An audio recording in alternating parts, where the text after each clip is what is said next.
guys. Today I'm going to go over the second part of the Anagram packet. So the second part is called Grid in One Point Perspective. And so it gives you a step-by-step direction that looks kind of like a checkerboard that's going back in space. And this could have a lot of applications in your actual final project. You could make multiple of these. You could turn them on its side. You could make 4. So you can use this idea to help you in your final project. Okay, so what I want to do first is I want to show you what you're going to do if you do not have this packet. So the basic thing is you're going to have a line, a straight line with a vanishing point on it. Then at the bottom, you're going to have a straight line with marks that are evenly across. And I think these are every inch. They're not quite every inch, but we're going to make them every inch on our other paper. Okay, so this is the back side of the one that I just did. And so I would say about this far down the paper. There's no exact measurement. It doesn't really matter. You're going to draw a straight line across with your pencil. And then about halfway across, you'll put a dot. So if I really, truly want to measure it, so half of 8.5 is 4.25 or 4 1/4. I could go 4. And then count 1, 2, 3, 4 lines over and put a dot. If you don't want to be that exact, just put a dot about in the middle. Then at the bottom, what I'm going to do is I'll put my ruler a little above the bottom of the paper and try to make a straight line across. Ooh, that is not a straight line. It'll work.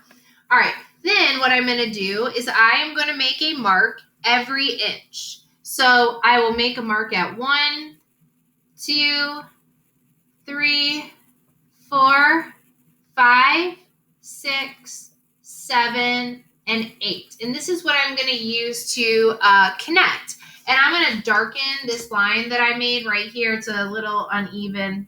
I think I'll make it a little more even here. All right, so this is what I would do. This is what it would look like if I did not have the packet. So I'm going to go ahead and switch to the packet since I do have it. Now, I know they have these lines on here. We're just going to pretend that these are dots. And I feel like that because it's a little confusing when you try to connect the lines, like where are you supposed to connect it to? So I'm going to take my ruler and I'm going to put it on the dot, the vanishing point, and I'm going to connect it to this line right here, just like that. And I guess I'll do it to the edge here too. I just created a dot right there. Okay. And I'm going to do that on every single one. And you can pause this video again if you need to actually do it. And then you can keep going. Now, if you like to just watch the video all through and do it yourself, that's fine too. However you want to do it, it's fine with me. All right, so I'm going to draw all the way over here.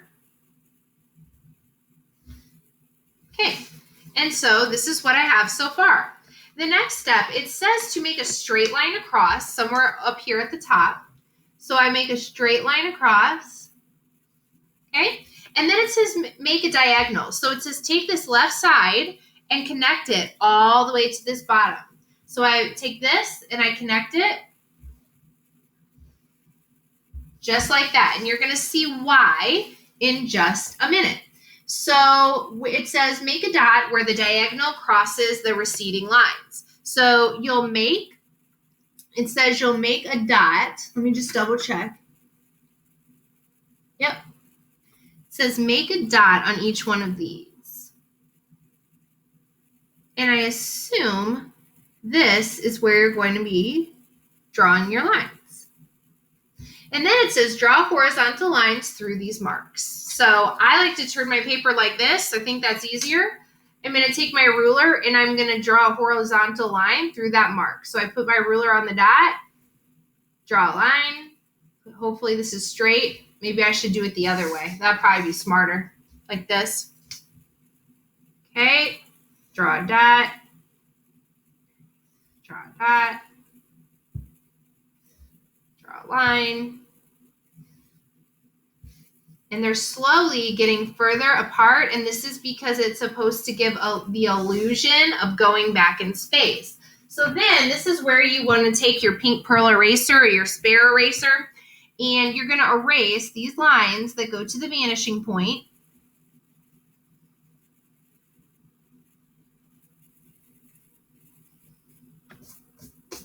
Just like that. And then technically you need to erase these too. What I was thinking though, maybe easier is since you have to color in every other one, maybe we could just color those in. So you're going to go through, and if it was me, I would color these in first so you don't have to do all the erasing. And you're going to make a checkerboard. I know it takes a while to color these in, but you will be compensated with points. So this packet is worth quite a bit. So I'm going to color that in.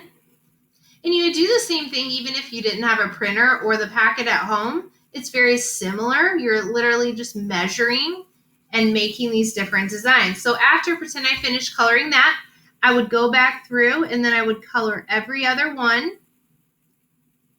And that is how you get the grid in 1-point perspective. Again, there's different applications that we can use this in our project. So that's kind of the point of why we're doing it. All right, once you finish, you're ready to go on to part 3.